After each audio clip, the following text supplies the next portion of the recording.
Hello बच्चों, कैसे हैं आप लोग। लर्न विद जीसीसी में आपका स्वागत है। आज हम लोग क्लास 10th का सबसे मोस्ट इम्पोर्टेंट टॉपिक थेल्स प्रमेय को सिद्ध करने के लिए सीखेंगे, ठीक है, जो कि 2026 बोर्ड के लिए बहुत इंपॉर्टेंट है, ठीक है। हो सकता है ये प्रश्न आपके प्रश्न पत्र पर रहे, इसलिए इसको अच्छे से सीखिएगा। तो सबसे पहले प्रश्न क्या है, थेल्स प्रमेय को लिखें एवं सिद्ध करें। थेल्स प्रमेय को हम एक और नाम से जानते हैं, जिसका नाम है आधारभूत अनुपातिक प्रमेय। तो क्या लिखें हम, आधारभूत अनुपातिक प्रमेय को लिखें। क्या है आधारभूत अनुपातिक प्रमेय, इसको समझने का प्रयास कीजिएगा, ठीक है।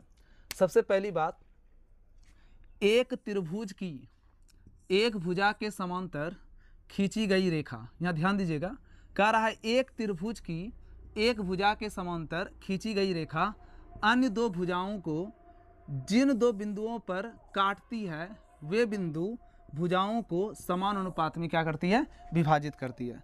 तो सबसे पहले हम क्या करेंगे, एक त्रिभुज बनाएंगे, ठीक है। प्रमेय में जो शुरू में लिखा हुआ रहता है वो दिया है में जाता है। किस में जाता है, दिया है में जाता है। तो हमने सबसे पहले एक त्रिभुज बनाया, इस त्रिभुज का नाम लिख दिया ए, बी और सी। इसमें कहा जा रहा है एक त्रिभुज की एक भुजा के समांतर, त्रिभुज में तीन भुजा होते हैं, हमने इसको सपोज कर लिया एक भुजा। एक त्रिभुज में एक भुजा के समांतर यानी BC के समांतर खींची गई रेखा, सपोज कर लिए हमने एक रेखाखंड खींच लिया। इस रेखाखंड का नाम है D और इस रेखाखंड का नाम है E।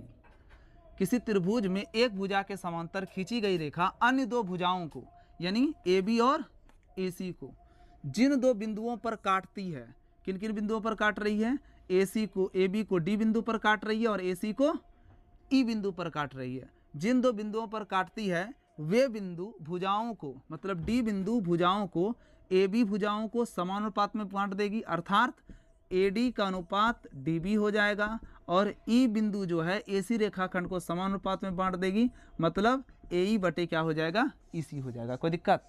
चलिए, तो हमको यही चीज़ क्या करना है, सिद्ध करना है। कैसे सिद्ध करेंगे, यहाँ से आपका हम प्रमाण शुरू कर देते हैं, हल शुरू कर देते हैं। सबसे पहले त्रिभुज ABC में हमने क्या कहा आपको, जो प्रमेय में शुरू में लिखा रहा था वो दिया है में जाता, एक भुजा के समांतर खींची गई रेखा, मतलब आपको दिया हुआ है BC समांतर क्या दिया हुआ है बच्चों, D दिया हुआ है। BC समांतर क्या दिया हुआ है, D दिया हुआ है। अब क्या कह रहा है ना, और क्या दिया हुआ है, और लिखेंगे, और DE रेखाखंड, DE रेखाखंड क्या कर रही है बताओ, AB को किस बिंदु पर काट रही है, D बिंदु पर, तथा AC को किस बिंदु पर काट रही है, E बिंदु पर काटती है। E बिंदु पर क्या करती है, काटती है, ठीक है, ये बात हो गया। आगे क्या कर रहा है, वे बिंदु भुजाओं को समान अनुपात में बांटती है, यानी D बिंदु AB रेखाखंड को समान अनुपात में, E बिंदु AC रेखाखंड को समान अनुपात में बांटती है। ये आपको सिद्ध करना है। तो सिद्ध क्या करना है, सिद्ध करना है ना, AD का अनुपात DB से बराबर होगा, किससे, तो AE से बराबर होगा। AD बटे DB बराबर AE बटे EC, हमको ये सिद्ध करना है। इसके लिए हम क्या करेंगे, रचना। सबसे पहले हम क्या करेंगे, इसमें एक कंस्ट्रक्शन करेंगे, रचना करेंगे। रचना क्या करेंगे, जरा ध्यान से देखिएगा। ये जो D बिंदु दिख रहा है AC पर लंब डालेंगे, देख लीजिए, D बिंदु से AC पर लंब डाला, इसका नाम लिख दिया M। तो लिखेंगे DM, है ना, लंब डाले हैं किस पर, AC पर, ठीक है। उसके बाद E बिंदु से AB रेखाखंड पर लंब डाले हैं, है ना, इसका नाम लिख दिया हम N। तो ये क्या है, लंब हो गया। लंब का नाम क्या है बताइए, EN, AB पर लंब है, ठीक है।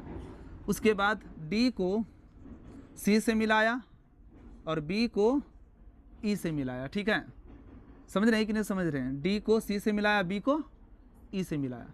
तो क्या लिखेंगे बताओ, रचना में लिखेंगे, है ना, DM लंब AC, DM लंब AC तथा, और बताओ, EN लंब AB खींचा। EN लंब क्या करा, AB खींचा। एवं D को C से और B को E से मिलाया। बोलिए, D को C से तथा B को E से क्या किया, मिलाया। ठीक है, ये रचना हो गया, है ना। अब यहाँ से परमान स्टार्ट। देखिए परमान कैसे करेंगे हम, तो सबसे पहले हम त्रिभुज ADE देख रहे हैं, इस त्रिभुज ADE का क्षेत्रफल निकालेंगे, फिर त्रिभुज DBE का क्षेत्रफल निकालेंगे। ठीक है, ADE का क्षेत्रफल निकालेंगे और DBE का क्षेत्रफल निकालेंगे और उसको हम अनुपात में करेंगे। वापस से फिर ADE का क्षेत्रफल निकालेंगे और फिर DEC का क्षेत्रफल निकालेंगे और उसका फिर क्या करेंगे, अनुपात। तो यहाँ लिखेंगे त्रिभुज ADE में, त्रिभुज ADE में एरिया ऑफ ट्रेंगल ADE का क्षेत्रफल हाफ गुना आधार गुना शीर्षलंब। हाफ का हाफ हो गया, आधार बताओ क्या होगा, है ना। ADE में आधार मान लेते हैं हम, AD है, आधार क्या मान लिए, AD, और लंब इस पर क्या हो गया, EN। तो लिखेंगे AD गुना EN। समीकरण कितना हो गया बच्चों, फर्स्ट। अब किस त्रिभुज में काम करेंगे, अब त्रिभुज नीचे वाला DBE दिख रहा है, DBE में, त्रिभुज DBE में काम करेंगे। ठीक है, एरिया ऑफ ट्रेंगल DBE का क्षेत्रफल निकालेंगे, हाफ गुना आधार गुना शीर्षलंब। हाफ का हाफ हो गया, आधार बताइए क्या होगा, DBE में आधार हम सपोज कर लेते हैं DB, और ये जो लंब EN है इस पूरे भुजा पर है, तो DBE त्रिभुज की बढ़ाई गई भुजा पर EN लंब हो जाएगा, तो लंब वही रहेगा, EN ही रहेगा। तो आधार मेरा हो जाएगा DB और लंब हो जाएगा EN। समीकरण कितना मान लिए इसको हम, 2। अब क्या करेंगे, समीकरण 1 में 2 से भाग कर देंगे। समीकरण 1 में 2 से क्या कर देंगे, भाग। समीकरण 1 में 2 से भाग देने पर भाग देंगे एरिया ऑफ ट्रेंगल ADE बटे एरिया ऑफ ट्रेंगल DBE। चलिए बायां पक्ष में बायां पक्ष भाग देगा, दायां पक्ष में दायां पक्ष, तो इसमें भाग दे दिए, अब इसमें भाग देंगे इससे। तो देखिए हाफ हाफ कैंसिल हो जाएगा, EN कैंसिल हो जाएगा, बचेगा क्या बताओ, AD बटे DB। AD बटे क्या बचेगा, चलिए तो समीकरण 1 में 2 से भाग दे दिए, इसको हम समीकरण कितना मान लेते हैं, 3 मान लेते हैं। ठीक है, अब वापस से देखिए त्रिभुज ADE, पुनः त्रिभुज ADE में क्या करेंगे हम, ADE का क्षेत्रफल निकालेंगे, एरिया ऑफ ट्रेंगल ADE। त्रिभुज का क्षेत्रफल का फॉर्मूला बताओ, हाफ गुना आधार गुना शीर्षलंब। हाफ का हाफ हो गया। चलिए ADE में आधार इस बार AE बनेगा, आधार कौन बनेगा, AE, और लंब कौन हो जाएगा, DM। तो क्या हो जाएगा बताओ, AE आधार और लंब क्या हो जाएगा, DM हो गया। ठीक है, इसको हम समीकरण कितना मान लिए, 4। अब किस त्रिभुज में काम करेंगे बताओ, अब हम DEC देख रहे हो, ये वाला त्रिभुज, इस त्रिभुज में काम करेंगे, त्रिभुज DEC में, है ना। एरिया ऑफ ट्रायंगल DEC, त्रिभुज DEC का क्षेत्रफल क्या होता है, हाफ गुना आधार गुना शीर्षलंब। हाफ का हाफ हो जाएगा, आधार बताओ क्या होगा, आधार, आधार हम EC लेंगे, क्या लेंगे, EC, आधार क्या लेंगे, EC आधार हो गया। लंब बताओ, लंब देखिए त्रिभुज DEC की बढ़ाई गई भुजा जो है वो EA है, और उस पर लंब कौन आ रहा है, DM आ रहा है, तो वो त्रिभुज का ही लंब होगा। तो लंब के जगह पर हम क्या लिख देंगे, DM लिख देंगे। समीकरण कितना मान लिए, 5। अब फिर से वही काम करेंगे, समीकरण 4 में किससे भाग देंगे बताओ, 5 से। क्या करेंगे, भाग देने पर भाग देंगे, तो बायां पक्ष में बायां पक्ष भाग देगा और दायां पक्ष में दायां पक्ष भाग देगा। तो ADE में कौन भाग देगा बताओ, एरिया ऑफ ट्रायंगल ADE, है ना, त्रिभुज ADE में कौन भाग देगा बताओ, DEC ना, एरिया ऑफ ट्रायंगल DEC। चलो हाफ हाफ क्या देखो, इसका हाफ कैंसिल हो जाएगा, DM कैंसिल हो जाएगा, और AE बटे क्या हो जाएगा, EC। AE बटे क्या हो जाएगा बच्चों, EC हो गया। चलिए इसको हम समीकरण कितना मान लिए, 6। चलो कोई दिक्कत है, आगे बढ़े हैं। अब देखिए अगर आप समीकरण 3 को और 6 को देखते हो, तो देखो हमको प्रूव क्या करना है, यही प्रूव करना है ना, AD बटे DB बराबर AE बटे EC, यही प्रूव करना था। तो AD बटे DB और AE बटे EC किस समीकरण में आ रहा है, समीकरण 3 में आ रहा है और समीकरण 6 में आ रहा है। तो ये दोनों बराबर हो जाता, कब हो जाता, जब उसका, है ना, जब उसका ये वाला पक्ष, इस पक्ष को क्या बोलेंगे LHS, बायां पक्ष बराबर हो जाता, तो ऑटोमेटिक दायां पक्ष क्या हो जाता। तो अब जरा ध्यान से देखो, ADE बराबर है लेकिन DBE और DEC बराबर नहीं है। मतलब अगर हम DBE का क्षेत्रफल, ये वाले त्रिभुज का क्षेत्रफल, और एक त्रिभुज और है जिसका नाम है DEC, ये वाले त्रिभुज का क्षेत्रफल, अगर हम DBE त्रिभुज और DEC त्रिभुज दोनों के क्षेत्रफल को बराबर कर दे तो मेरा ऑटोमेटिक AD बटे DB और AE बटे EC क्या हो जाएगा, बराबर। तो इसके लिए एक प्रमेय लगेगा। वो प्रमेय क्या है, जरा ध्यान से सुनिए। प्रमेय कहता है कि जब दो त्रिभुज एक ही समांतर रेखा यानी DE और BC के समांतर, हाँ, तो यहां पर क्या करेगा, एक प्रमेय काम करेगा, किसमें, समीकरण 3 और समीकरण 6 में। तो चलिए प्रमेय क्या होता है जरा हम लिख देते हैं। प्रमेय है, जब दो त्रिभुज एक ही समांतर रेखा, जब दो त्रिभुज DBE और DEC, जब दो त्रिभुज एक ही समांतर रेखा और एक ही आधार पर स्थित हो, एक ही आधार मतलब देखो यहाँ D पर ही DBE स्थित है और DEC स्थित है।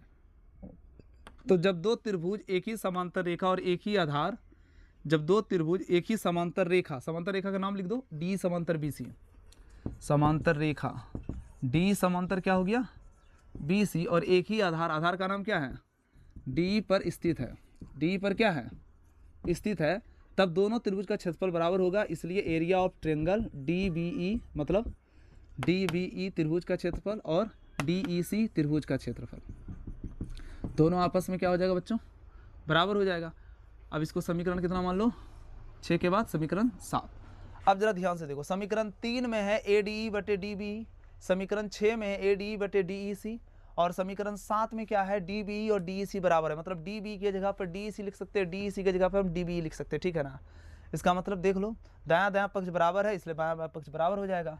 तो हम लिख सकते हैं डायरेक्ट समीकरण कितना से, समीकरण 3, 6 एवं 7 से क्या हो जाएगा, AD बटे DB बराबर AE बटे EC।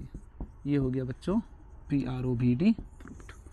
क्या समझ में आया, आसान था। चलिए अब हम लोग सीखेंगे थेल्स प्रमेय का विलोम।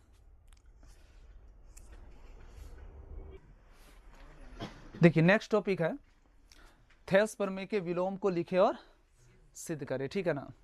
थेल्स प्रमेय का विलोम को लिखे और क्या करें, तो थेल्स प्रमेय का विलोम हम लिख दिए हैं।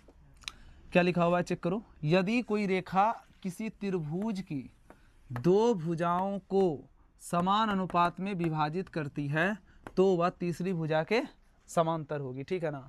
तो यहाँ पर कहा जा रहा है कि यदि कोई रेखा किसी त्रिभुज की, मतलब क्या है भाई, प्रमेय में जो शुरू में लिखा हुआ रहता है ना वो दिया है में जाता है, बार बार बोले आप लोग को, प्रमेय में जो शुरू में लिखा रहता है वो किस में जाता है, दिया है में जाता है। तो देख लो, ये एक त्रिभुज बनाए हम, इसका नाम लिख दिए हम A, B और C। किसी त्रिभुज की दो भुजाओं को समान अनुपात में विभाजित करती है, कौन करती है भाई, कोई रेखा करती है। कोई रेखा किसी त्रिभुज की दो भुजाओं को समान अनुपात में विभाजित करती है। सपोज कर लो ये एक रेखाखंड हो गया, ठीक है, इस रेखाखंड का नाम दे दिए हम D।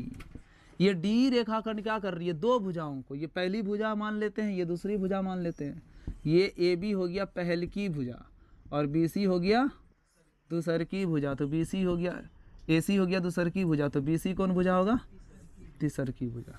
तो यदि कोई रेखा यानी D रेखाखंड किसी त्रिभुज की दो भुजा यानी AB और AC को दो समान अनुपात में विभाजित करती है, मतलब AD और DB और AE और EC दोनों का अनुपात समान है, AD अनुपात DB से और AE अनुपात EC से समान है।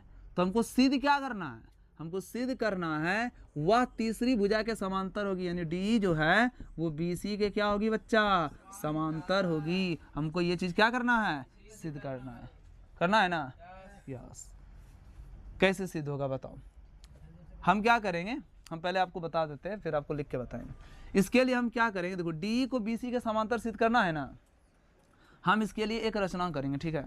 और रचना में लिखेंगे क्या पता है, रचना में लिखेंगे कि हमने डी बिंदु से AC पर एक रेखाखंड खींचा जिसका नाम है F। क्या खींचा, F। मेरा बात समझो क्या बोले, हमने क्या किया, डी बिंदु से है ना AC पर एक रेखाखंड खींचा जिसका नाम क्या है बच्चों, F है, जिसका नाम क्या है, F।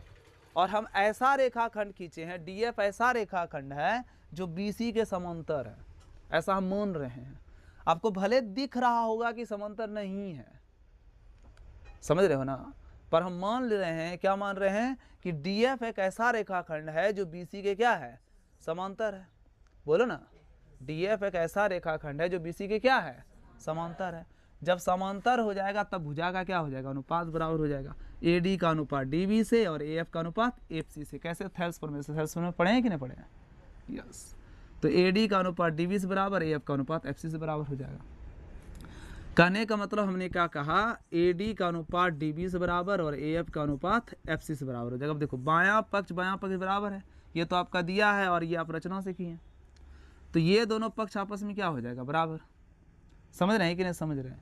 उसके बाद क्या करेंगे, दोनों पक्षों में एक जोड़ देंगे, और जो एक जोड़ने के बाद ऐसा कंडीशन आएगा कि मेरा जो F बिंदु है वो बिल्कुल आपको लगेगा क्या, E बिंदु, दोनों एक दूसरे के बराबर हो जाएगा। मतलब ऐसा होगा कि FC और है ना FC और EC दोनों आपस में बराबर हो जाएगा। और जब बराबर हो जाएगा तो बोलेंगे F बिंदु और E बिंदु एक दूसरे के संपाती है और प्रूव हो जाएगा। देखो हम करके बताते हैं, पहले समझो। सबसे पहले तो आप लिखोगे किसमें, त्रिभुज ABC में, माना कि त्रिभुज ABC में क्या बोल रहा है, कोई रेखा किसी त्रिभुज की दो भुजाओं को समानुपात में बांटती है। तो कौन रेखा, डी रेखाखंड ना, डी रेखाखंड समझ रहे हैं ना। AB और AC को समान अनुपात में बांटती है, समान अनुपात में क्या करती है, बांटती है। इसलिए हम लिख सकते हैं, क्या लिख सकते हैं, AD/DB और क्या लिख सकते हैं हम, AE/EC, है ना। कैसे हो गया, ये थेल्स फॉर्मूले से हुआ। कैसे हुआ, थेल्स फॉर्मूले से। क्योंकि आप जानते हैं, क्या जानते हैं कि एक भुजा के मध्य बिंदु और दूसरी भुजा के मध्य बिंदु या कोई भी बिंदु हो सकता है, उसको विभाजित करने वाली रेखाखंड जो D होती है वो क्या करती है बताओ, है ना, उस भुजाओं को जिसको प्रतिच्छेदित कर रही है उसको समान अनुपात में बांटती है। मतलब AD/DB और AE/EC बराबर हो जाएगा। समझ रहे हैं ना, समान अनुपात में विभाजित करती है। ये दिया हुआ है ना, बोलो ना, यस। तो क्या बोलेंगे हम, AD/DB है ना और AE/EC, ये आपको दिया है, समान अनुपात में विभाजित करती है। समीकरण कितना हो गया, ये 1। समीकरण कितना मान लिए हम, ये दिया हुआ है, हम कुछ कर नहीं रहे हैं। देखो यहाँ कोई रेखाखंड किसी त्रिभुज की दो भुजाओं को समानुपात में विभाजित करती है। ये AD, ये AB और AC रेखाखंड है ना, है। और ये जो D रेखाखंड है AB को और AC को समानुपात में विभाजित करती है, यानी AD/DB और AE/ क्या हो गया, EC हो गया। ठीक है, इसको समीकरण 1 नहीं मानेंगे, ये दिया है, मैं आ गया। ठीक है ना। अब हमको सिद्ध क्या करना है, चेक करो, सिद्ध करना है। सिद्ध क्या करना है, जो लास्ट में रहेगा वो सिद्ध करना है। तीसरी भुजा के समांतर होती है, मतलब D BC के समांतर, हमको ये सिद्ध करना है, D समांतर क्या, BC। इसके लिए हम बोले थे आपको एक रचना करना पड़ेगा, रचना क्या करेंगे, है ना। DF AC पर DF एक रेखाखंड खींचा, बोलेंगे है ना AC पर DF एक रेखाखंड खींचा जो किसके समांतर है, BC के समांतर है। बोलो बच्चों, जो BC के समांतर है। ये हम कंस्ट्रक्शन किए, रचना किए, कोई दिक्कत। चलिए आगे बढ़ते हैं। अब यहाँ से प्रमाण शुरू हो गया, कैसे सिद्ध करेंगे जरा समझिएगा। आप रचनाओं से रचनाओं से क्या बता रहे हैं कि डीएफ जो है बीसी के समांतर है। डीएफ बीसी के क्या है? समांतर। डीएफ क्या है? बीसी के समांतर है। और थैलेसपर में क्या सिखाता है? थैलेसपर में सिखाता है कि अगर दो भुजा समांतर हो, समझ रहे हो ना, समझ रहे हैं ना, अगर ए बी और ए सी से एक रेखाखंड खींची जाए, समझ रहे हैं, जो ए बी और ए सी को किसी बिंदु पर प्रतिच्छेदित करे, ए बी और ए सी को किसी बिंदु पर प्रतिच्छेदित करे, तो वह रेखाखंड है ना, वह रेखाखंड जो होता है ना, वह रेखाखंड जो होता है वो उन दोनों भुजाओं को समानुपात में विभाजित करती है। समानुपात में क्या करती है? विभाजित करती है। समानुपात में क्या करती है? विभाजित करती है। तो चूंकि देखिए डीएफ मेरा बीसी के समांतर है, हम तो बोल रहे हैं, हम रचना किए हैं ना, डीएफ बीसी के क्या है? समांतर है।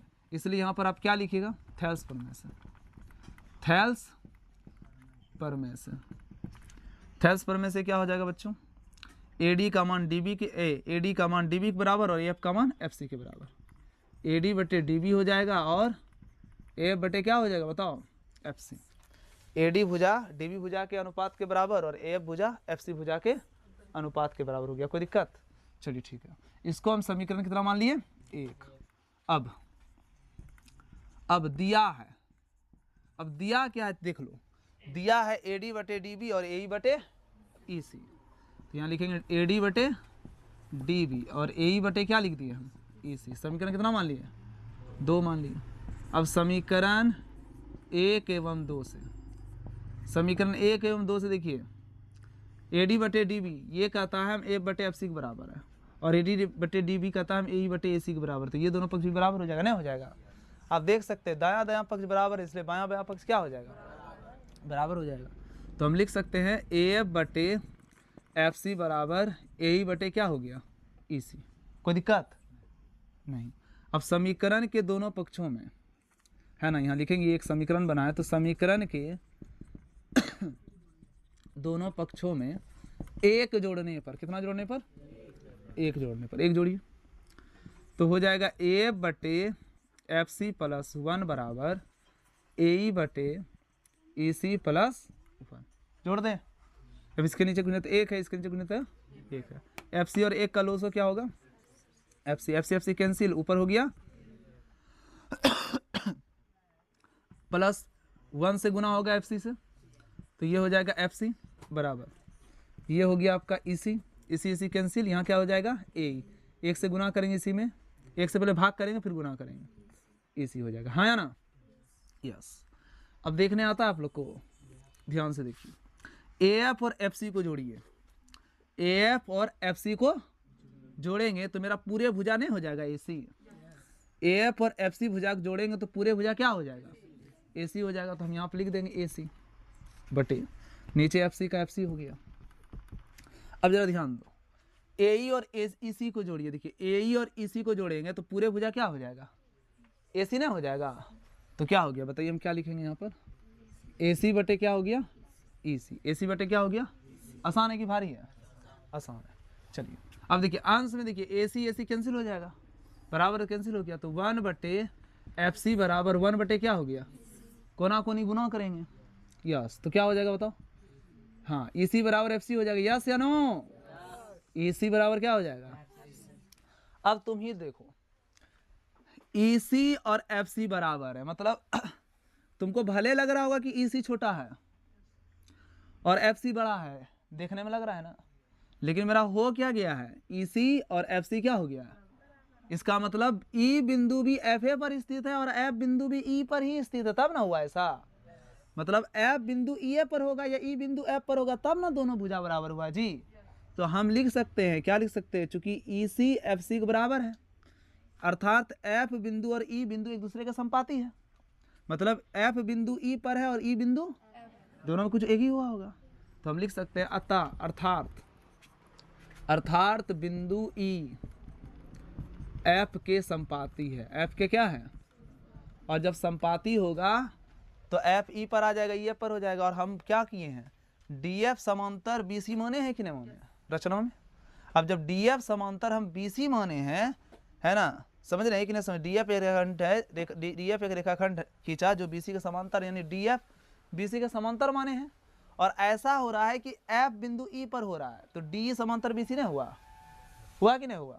इसलिए हम लिख सकते हैं, क्या लिख सकते हैं? D समांतर क्या हो गया? BC। प्रूव्ड हो गया। कोई दिक्कत? अच्छा, एक बात ध्यान से सुनो, थेल्स प्रमेय क्या सिखाता है? थेल्स प्रमेय सिखाता है कि अगर थेल्स प्रमेय आप लोग पढ़े हैं ना, त्रिभुज ABC में थेल्स प्रमेय बनाए थे। थेल्स प्रमेय क्या सिखाता है और थेल्स प्रमेय का विलोम क्या सिखाता है? देख लो, थेल्स प्रमेय का विलोम सिखाता है कि दो भुजाओं का अनुपात अगर बराबर हो, दो भुजाओं का अनुपात समान हो, तो उसको विभाजित करने वाली रेखा तीसरी भुजा के समांतर होगा। यानी अनुपात दिया हुआ हो तो भुजा समांतर होगी, ठीक है। अगर AD बटे DB और AE बटे EC बराबर है, तो आप देखो कि भाई AD बटे DB और AE बटे EC किसके वजह से हो रहा है? D के वजह से हो रहा है, अर्थात D भुजा BC के समांतर होगी। यानी भुजा का अनुपात बराबर हो तो भुजा को बराबर अनुपात में बांटने वाली जो रेखाखंड है वो तीसरी भुजा के समांतर होगा, यानी D मेरा BC के समांतर हो जाएगा, ठीक है। ये सिखाता है थेल्स प्रमेय का विलोम। और थेल्स प्रमेय क्या सिखाता है? थेल्स प्रमेय सिखाता है कि अगर एक भुजा के समांतर कोई रेखाखंड खींचा जाए, एक भुजा के समांतर कोई रेखाखंड खींचा जाए, एक भुजा के समांतर कोई रेखाखंड खींचा जाए, तो वह रेखाखंड उन दोनों भुजाओं को समान अनुपात में विभाजित कर देती है। समझ में आया? तो थेल्स प्रमेय सिखाता है कि अगर भुजा समांतर हो, दो भुजा क्या हो? समांतर हो, तो भुजा का अनुपात बराबर करो, एक बात। और थेल्स प्रमेय का विलोम सिखाता है कि अगर भुजा का अनुपात समान हो तो भुजा को समान अनुपात में विभाजित करने वाली जो रेखाखंड है वो तीसरी भुजा के समांतर होगी। ये थेल्स प्रमेय का विलोम सिखाता है। शॉर्टकट तरीके से बस समझना ये है कि भाई थेल्स प्रमेय में हमको क्या करना है, अगर भुजा अगर समांतर है तो अनुपात बराबर कर देंगे, और विलोम क्या सिखा रहा है कि अनुपात बराबर है तो भुजा को समांतर कर देंगे। ठीक है, चलो ठीक है।